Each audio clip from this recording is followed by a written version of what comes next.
Welcome to our comprehensive guide on how to get the link of a thread in X. Sharing a thread with others can be a great way to collaborate and engage in meaningful discussions. In this video, we'll walk you through the step-by-step process. Let's get started. Step 1. Open X on your device. Locate the app icon and tap on it to launch the application. Take a moment to navigate to the desired thread that you want to share. Step 2. Once you're in the thread, look for the share icon. It's usually represented by an arrow pointing upwards or an icon with 3 dots, depending on the version of X you're using. Tap on the share icon to proceed. Step 3. Among the sharing options, find and tap on Copy the link.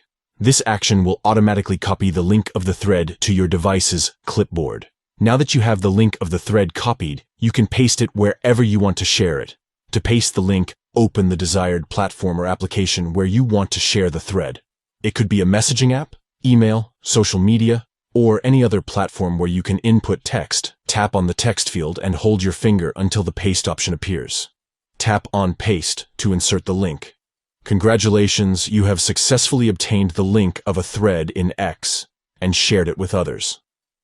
By following these simple steps, you can effortlessly share threads in X and engage in meaningful conversations with your friends, colleagues, or online communities. Thank you for watching, and may your thread sharing experiences in X be seamless and enriching.